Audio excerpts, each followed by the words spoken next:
નમસ્તે વિદ્યાર્થી મિત્રો. સામાજિક વિજ્ઞાનમાં આપણે પાઠ નંબર 7 ગુપ્ત યુગ અને અન્ય શાસકો એના અભ્યાસ કરવાની શરૂઆત કરી હતી. એમાં આપણે પ્રસ્તાવના જોઈ હતી. પ્રસ્તાવના પછી સમ્રાટ ચંદ્રગુપ્ત પહેલો, એના પહેલાં આપણે જોયું હતું કે ભારત કેવું હતું. ભારતમાં ગુપ્ત વંશના કારણે એક સમૃદ્ધિ આવી હતી, એટલે ગુપ્ત યુગ એ ભારતનો સુવર્ણ યુગ કહેવાય હતો. પછી જે કે ગુપ્ત યુગ છે એનો સ્થાપક રાજા શ્રીગુપ્ત હતો.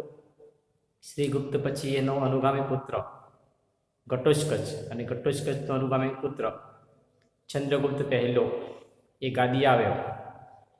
એને લીછવી જાતિની કન્યા કુમારદેવી સાથે લગ્ન કર્યા અને એમની મદદથી મગધનો વિસ્તાર કર્યો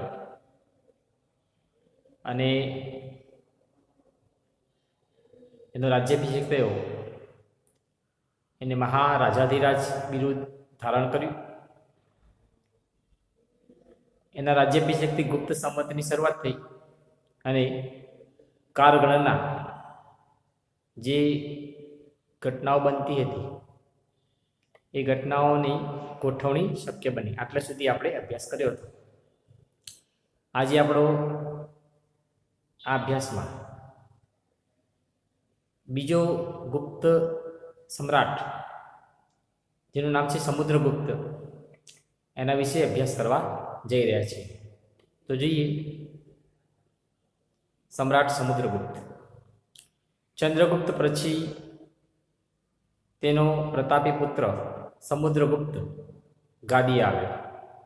ચંદ્રગુપ્તના અવસાન બાદ એનો મહાપ્રતાપી એટલા માટે કહીએ છીએ કારણ કે સમુદ્રગુપ્ત છે ખૂબ શક્તિશાળી રાજા હતો, એના કારણે પ્રતાપી કહેવાય છે. એ ગાદી આવે. સમુદ્રગુપ્તના સમયની માહિતી પ્રયાગરાજના સ્તંભલેખ, પ્રયાગ પ્રશસ્તિ અને તેના સિક્કાઓમાંથી મળે છે. અને આ સમુદ્રગુપ્ત છે એની જે સમયની માહિતી છે એ પ્રયાગરાજની અંદર એક સ્તંભલેખ આવેલો છે.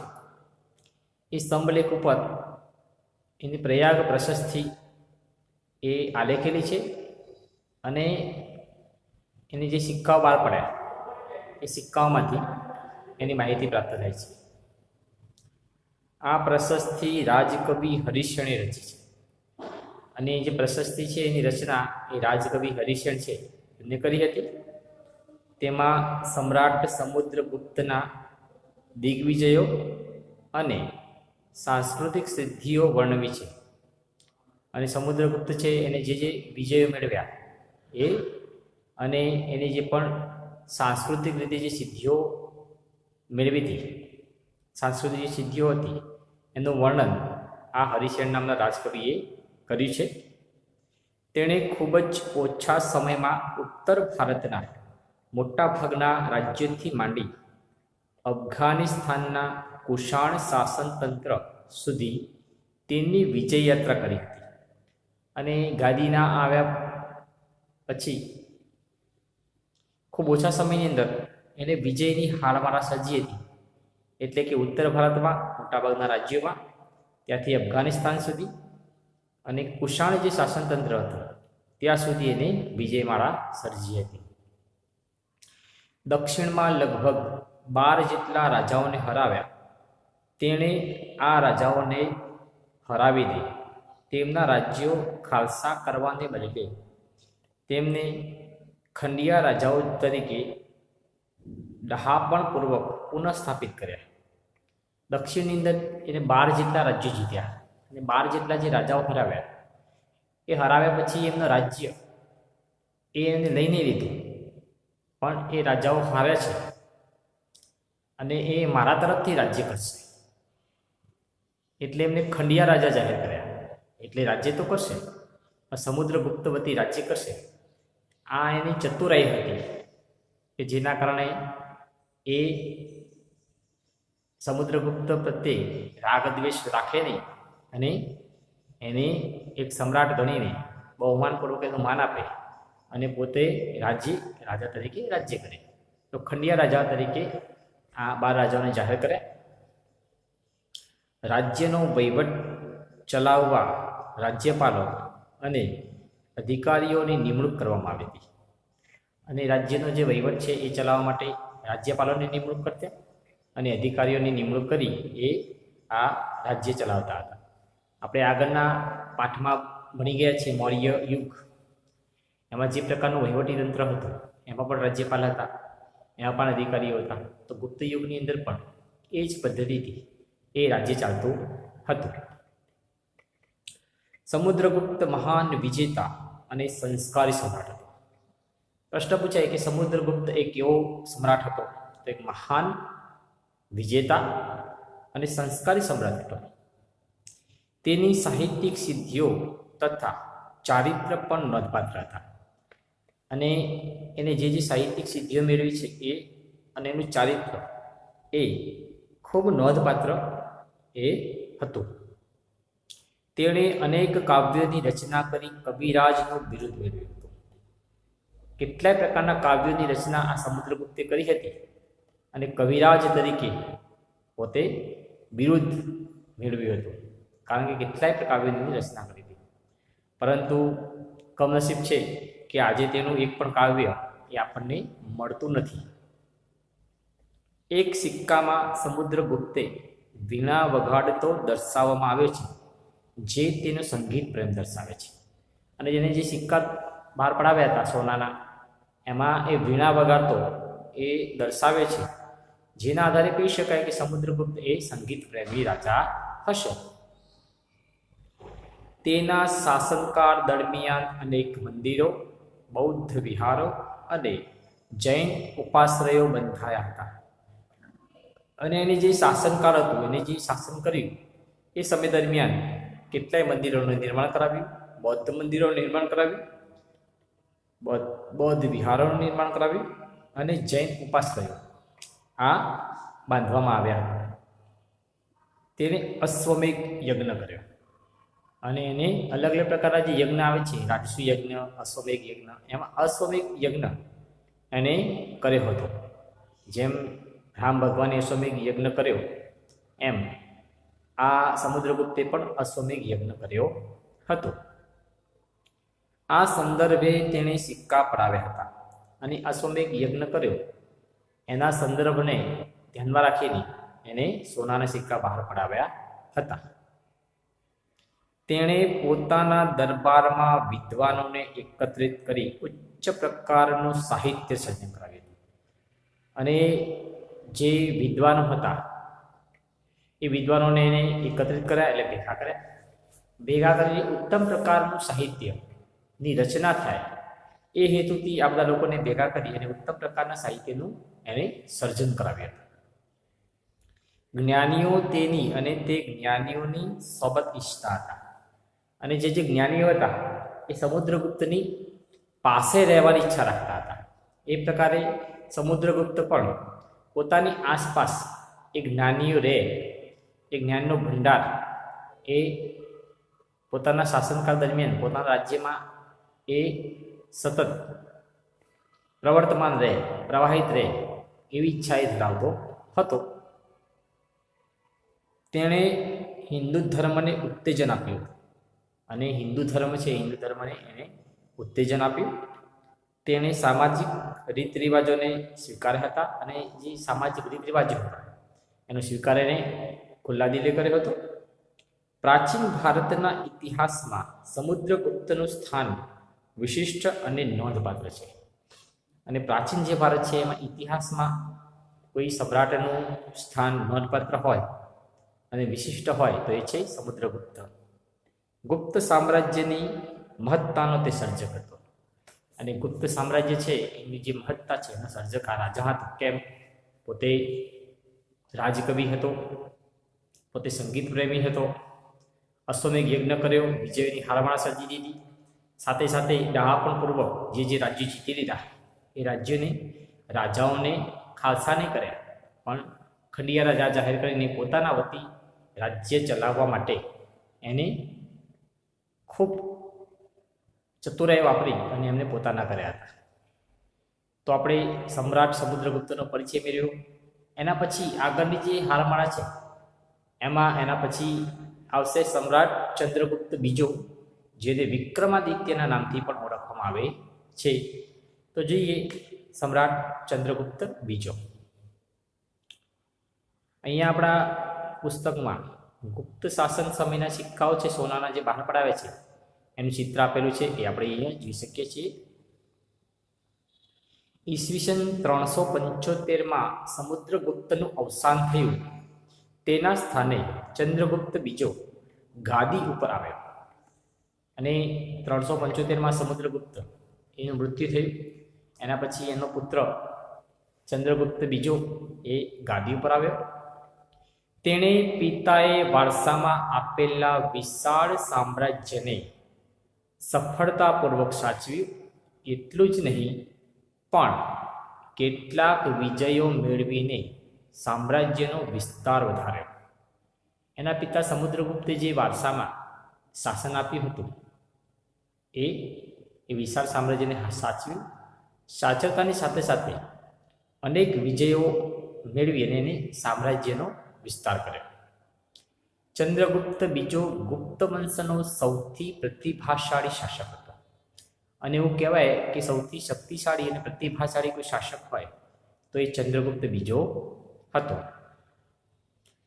તેના સામ્રાજ્યની સરહદો શક રાજ્યને અડકીને આવી હતી અને એનું જે સામ્રાજ્ય હતું એ સામ્રાજ્યની જે સરહદો હતી એ શક રાજ્ય હતું એને અડકીને આવી હતી, એટલે ત્યાં સુધી એને વિસ્તાર કર્યો હતો. તેણે ગુજરાત ઉપર હુમલો કરી શક ક્ષત્રપ વંશના રાજ્યનો અંત આણ્યો. અને ગુજરાતમાં એ વખતે શક ક્ષત્રપ વંશ હતો. આ શક ક્ષત્ર વંશ છે એના રાજ્ય છે એ રાજ્યનો એને અંત કર્યો હતો. આ વિજયની યાદમાં સક્કારી બિરુદ ધારણ કર્યું તે વિક્રમાદિત્ય પણ કહેવાયો. અને શકો ઉપર એને વિજય મેળવ્યો એટલે એ સક્કારી કહેવાયો અને એને સક્કારી બિરુદ ધારણ કર્યું અને વિક્રમાદિત્ય કહેવાય. તો સક્કારી વિક્રમાદિત્ય એવું એ પૂરું નામ એનું ઇતિહાસમાં આજે પણ ઉલ્લેખનીય છે. તેણે 300 વર્ષથી પગદંડો જમાવીને બેઠેલા સક્ષત્રપોને હાંકી કાઢવા માટે શક્તિશાળી રાજ્યો સાથે લગ્ન સંબંધો બાંધી તેમની મદદથી પોતાનું સૈન્ય બળ વધાર્યું. અને 300 વર્ષથી આ સક્ષત્રપ વંશ છે એનું ગુજરાતની અંદર એક સામ્રાજ્ય હતું. અને આ 300 વર્ષથી જે એમને પગદંડો જમાવ્યો હતો એને હરાવવા માટે એની આજુબાજુના જે રાજ્ય હતા એ શક્તિશાળી રાજ્યો છે એની સાથે લગ્ન સંબંધો બાંધ્યા અને એમની મદદ લીધી અને સૈન્ય બળ વધારી અને સક્ષત્રપ શાસન હતું એનો અંત કર્યો હતો. આ લગ્ન સંબંધો તેને પોતાના સામ્રાજ્યના વિસ્તારમાં અને દુશ્મનોને મહાત કરવામાં ઉપયોગી થયા. અને આ લગ્ન સંબંધો એને જે બાંધ્યા એ લગ્ન સંબંધો ક્યાં કામમાં આવ્યા? તો દુશ્મન રાજ્ય હતા એને મહાત કરવા એટલે હરાવવા માટે અને સામ્રાજ્યનો વિસ્તાર કરવા માટે આ લગ્ન સંબંધો એને ઉપયોગી બન્યા હતા. તેણે જીતેલો નવો પ્રદેશ ઘણો જ અગત્યનો હતો. અને જે આ ગુજરાતનો પ્રદેશ જીત્યો એ પ્રદેશ ખૂબ અગત્યનો પ્રદેશ હતો. કેમ? તો ગુજરાત અને સૌરાષ્ટ્રના સમૃદ્ધ પ્રદેશો એમાં ભૃગુકચ્છ એટલે ભરૂચ અને સ્તંભતીર્થ એટલે ખંભાતના ધીકતા બંદરો ગુપ્ત સામ્રાજ્યને મળ્યા. અને એવું સમય કહેવાય છે કે ગુજરાત જે છે એ ગુજરાતમાં એક વિકસિત બંદરો આવેલા હતા જેનાથી વિદેશો સાથે વેપાર થતો હતો. એમાં ભરૂચ હતું એટલે ભૃગુકચ્છ અને સ્તંભતીર્થ એટલે ખંભાત, આ બંને જાણીતા અને ત્યાંથી ખૂબ મોટા પ્રમાણનો વેપાર એ વિદેશો સાથે થતો હતો. તો આ પ્રદેશ જીત્યો એના કારણે આ બંદરો એમને પ્રાપ્ત થયા. પરિણામે રાજ્યનો દરિયાઈ વેપાર ખૂબ વધ્યો અને ગુપ્ત રાજાઓ અખૂટ સંપત્તિના માલિક બન્યા. અને એના કારણે દરિયાઈ જે વેપાર હતો એ વેપારમાં વધારો થયો. આના વધારો થવાના કારણે ગુપ્ત સમ્રાટો હતા એ શક્તિશાળી હતા, પણ એના કરતાં પણ વધારે શક્તિશાળી થયા અને અખૂટ સંપત્તિ હતી એના માલિક બન્યા. પરીક્ષામાં પ્રશ્ન પૂછાય, ગુપ્ત સમ્રાટો એ અખૂટ સંપત્તિના માલિક કેમ બન્યા? તો સમ્રાટ ચંદ્રગુપ્તે ગુજરાતમાં ક્ષત્રપ વંશનો અંત આણ્યો અને પ્રદેશ જીતી લીધો, જેના કારણે 2 ધીકતા બંદરો એમના હાથમાં આવ્યા અને દરિયાઈ વેપાર ખૂબ વધ્યો, જેના કારણે તે અખૂટ સંપત્તિના માલિક બન્યા હતા.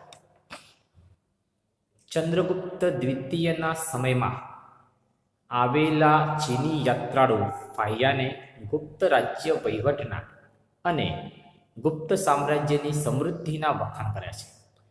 ભારતમાં જે વિદેશી મુસાફરો આવ્યા એમાં ચંદ્રગુપ્ત દ્વિતીયના સમયમાં ચીનનો મુસાફર ફાહિયાન આવ્યો હતો અને ફાહિયાને ગુપ્ત રાજ્યનો વહીવટ અને ગુપ્ત સામ્રાજ્યની સમૃદ્ધિ એના વખાણ એને પોતાના નોંધપાત્ર એમાં એ કર્યા હતા. ચંદ્રગુપ્ત બીજો વૈષ્ણવધર્મી હોવા છતાં અન્ય ધર્મો પ્રત્યે ખૂબ આદરભાવ ધરાવતો હતો.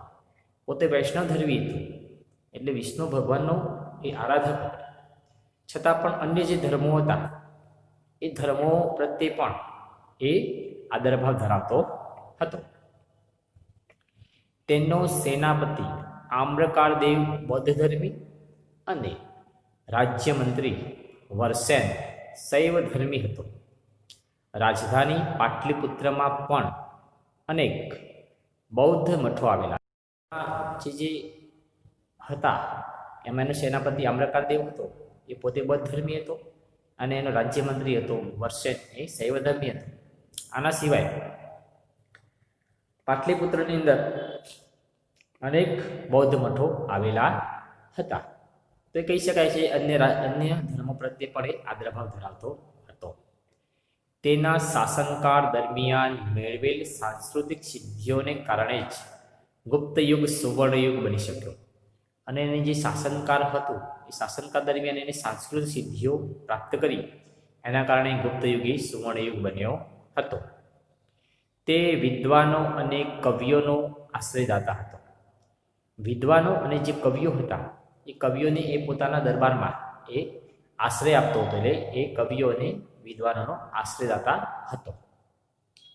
સંસ્કૃત ભાષાના મહાન કવિ અને નાટ્ય લેખક કાલિદાસ તેના રાજકવિ હતા. અને આજે પણ જે સંસ્કૃત સાહિત્ય એના મહાન કવિ જે કહી શકાય કે કવિ કાલિદાસ એ આ ચંદ્રગુપ્ત દ્વિતીયના એ રાજકવિ હતા. ધન્વંતરી તેના રાજવૈદ્ય હતા. ધન્વંતરી કહે કે આયુર્વેદાચાર્ય એક હતા, જેમણે આયુર્વેદની અંદર ખૂબ પ્રયોગો કરી અને આયુર્વેદની વૈજ્ઞાનિક વરાહમિહિર, વૈતાલ ભટ્ટ, અમરકોશના રચયિતા અમરસિંહ જેવા દરબાર શોભતો હતો. આના સિવાય ઘણા બધા જે વિદ્વાનો હતા એ વિદ્વાનમાં વૈજ્ઞાનિક વરાહમિહિર, વૈતાલ ભટ્ટ, અમરકોશની જેની રચના કરી છે એવા અમરસિંહ જેવા રત્નોથી એનો રાજ દરબાર હતો એ શોભતો હતો. એટલે એના રાજ્યમાં 9 રત્નો હતા. તેના સમયમાં શિલ્પ, સ્થાપત્ય અને ચિત્રકલાનો સુંદર વિકાસ થયો હતો. અને એ કહેવાય છે કે એનું જે રાજ્ય હતું એના જે સમય હતો એ સમયમાં શિલ્પ, સ્થાપત્ય અને ચિત્રકલાનો સુંદર વિકાસ એ સમય દરમિયાન એ થયેલો આપણને જોવા મળે છે. અજંતાના ઘણા કલા મંડપો તેના સમયમાં તૈયાર થયા. અને અજંતાની જે ગુફા છે, આ અજંતાની ગુફામાં જે કલા મંડપો છે એ એના સમયમાં તૈયાર થયેલા જોવા મળે છે. તેણે રાજધાની પાટલીપુત્રમાં અનેક બૌદ્ધ મઠો બંધાવ્યા હતા. અને એની જે રાજધાની હતી પાટલીપુત્ર, એમાં અનેક બૌદ્ધ મઠો એનું નિર્માણ એને કરાવ્યું હતું. દિલ્હી પાસેનો મહેરૌલી લોહ સ્તંભ તેના સમયમાં સ્થપાયો. અને દિલ્હી પાસે જે મહેરૌલી છે, મહેરૌલીમાં એક લોહ સ્તંભ, લોખંડનો થાંભલો આવેલો છે. એ થાંભલો એ એના સમયમાં સ્થપાયો હતો, જેને કહી શકાય કે આજ સુધી પણ એ લોખંડના થાંભલાને કાટ લાગી નથી. એટલે કે સદીઓ સુધી તાપ, વરસાદ હોવા છતાં આજે પણ તેને કાટ લાગી નથી. આજે પણ આપણે દિલ્હીમાં જઈએ તો એ લોહ સ્તંભ આપણને જોવા મળશે. તેણે પાટલીપુત્ર ઉપરાંત ઉજ્જૈનને બીજી રાજધાની બનાવી, અને એની રાજધાની પાટલીપુત્ર હતી અને સામ્રાજ્યનો વિસ્તાર થયો તો એની બીજી રાજધાની તરીકે ઉજ્જૈનને એ પોતે રાજધાની બનાવી હતી. તેણે રાજ્યને જુદા જુદા વહીવટી એકમોમાં વહેંચી સુવ્યવસ્થિત વહીવટ ચલાવ્યો, અને રાજ્ય હતું એ રાજ્યનો વહીવટ વ્યવસ્થિત ચાલે એટલા માટે એ વહીવટને નાના નાના એકમોમાં એને વહેંચી દીધું, અને એકમોમાં વહેંચવાના કારણે સુવ્યવસ્થિત વહીવટ એ ચાલ્યો હતો. લગભગ ઈસવીસન 414ના અરસામાં મહાન સમ્રાટ ચંદ્રગુપ્ત વિક્રમાદિત્યનું અવસાન થયું, અને 414માં આ મહાન સમ્રાટ છે વિક્રમાદિત્યનું મૃત્યુ થયું. ઉજ્જૈનમાં તમે મહાકાલેશ્વરના દર્શન કરવા માટે જાઓ, તેની બાજુમાં જ આ વિક્રમાદિત્ય છે. એ વિક્રમાદિત્યનું ખૂબ મોટું સ્ટેચ્યુ ત્યાં આવેલું છે. એ સ્ટેચ્યુની આસપાસ એના રાજદરબારમાં જે 9 કવિઓ હતા, એ 9 કવિઓના પણ નાના નાના સ્ટેચ્યુ આવેલા છે.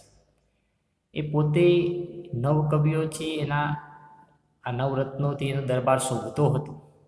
એટલે જ કહી શકાય કે ગુપ્તયુગ, સુવર્ણયુગ એ આ ચંદ્રગુપ્ત દ્વિતીય છે, એના શાસનકાળથી આ ગુપ્તયુગ સુવર્ણયુગ બન્યો હતો. કારણ કે શિલ્પ, સ્થાપત્ય, કલા અને વિવિધ ક્ષેત્રોમાં એને નોંધપાત્ર સિદ્ધિઓ પ્રાપ્ત કરી હતી.